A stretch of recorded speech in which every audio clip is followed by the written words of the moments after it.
What's going on? I'm Spencer Tillis. I'm Kaylina Speakman. I'm Trayvon Miles. And this is the Delmarva Sports Insider. Coming up in just a bit in today's episode. A big Henlopen North showdown this week as Dover played host to Cape. We'll have those highlights. And Stephen Decatur was at home taking on Bennett in some lacrosse action. Find out who came on top in this battle. And Smyrna girls soccer looking to bounce back from last week's loss. They scored a couple goals, just a couple, in their win over Sussex Central. They scored a couple nice ones on top of everything else they had in that one. But we got to start with the game that has completely changed the outlook right now of the Bayside South for baseball. Yeah. It clearly looked like Stephen Decatur was running with this thing. A chance to clinch this thing, close it all up as they took on Parkside.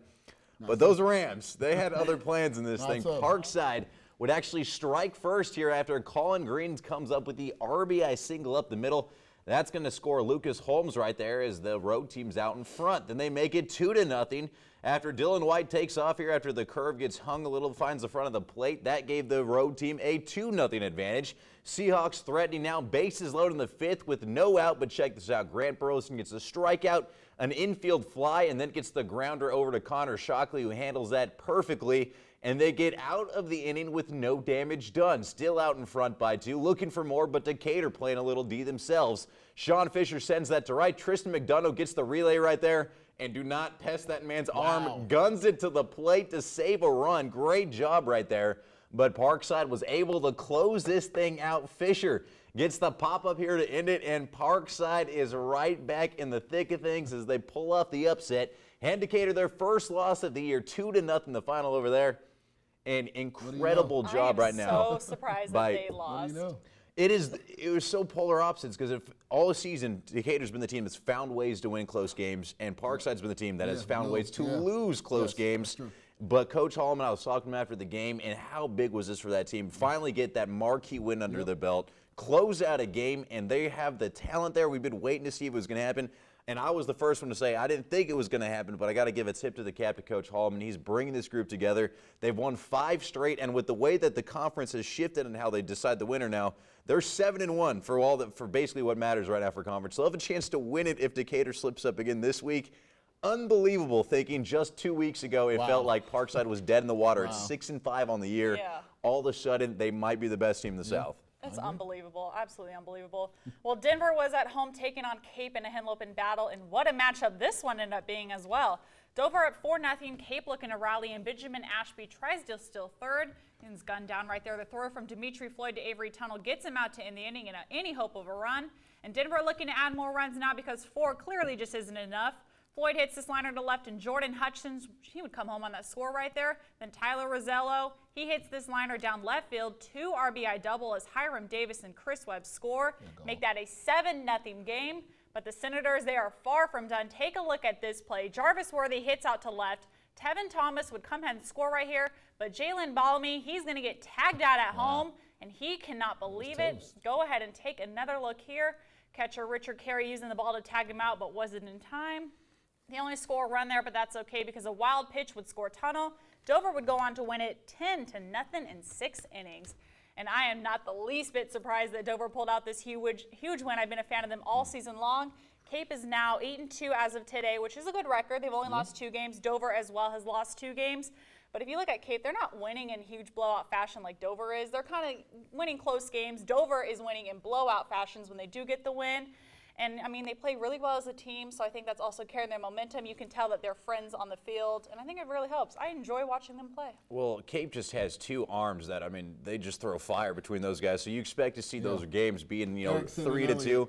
I mean, Elliott is a monster. One of them obviously is a both sophomores, the best part. One committed to UVA at this point already. I mean, so they win a lot of ball games at 3-2.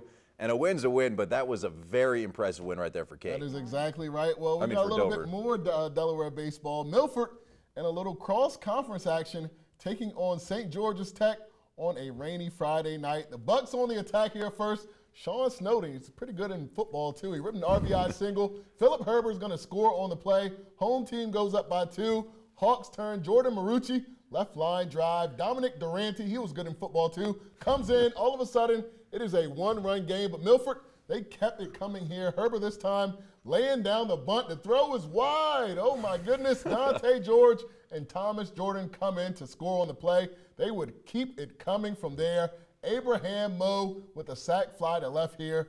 Herbert's going to score. The Bucks, they would get the win, 8-6 the final. And Milford, I'll tell you what, they're a hard team to figure out right now. They're one of those middle-of-the-pack teams in the Henlopen. And it's encouraging that they beat this St. George's team, though. St. George's Tech, by the way, now only has losses to Milford and Salesianum. So go figure. Pretty good company. Go figure about this Milford team. You never know what could happen, you know, especially with the time of the year it is right now. I'll tell you what, Milford still has Smyrna, Dover, and St. Mark's on their schedule. So that could go really good for them. Yeah. Or it could go really terrible. Especially So it could go yeah, really those are three well. ranked teams right there. It's funny.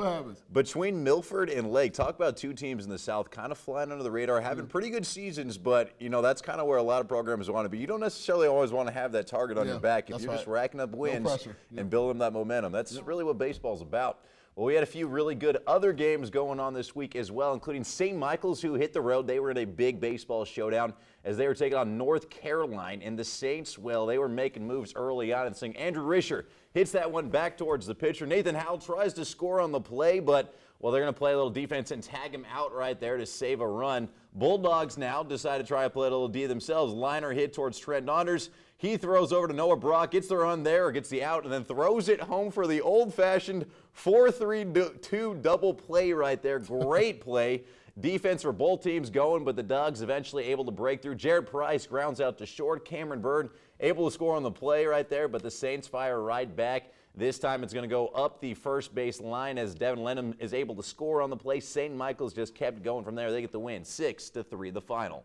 And Y-High was taking on the Washington Jaguars on Monday, and the Indians with a pickoff attempt. Instead, it would be overthrown, and Keonati Nutter would go ahead and find his way home right there.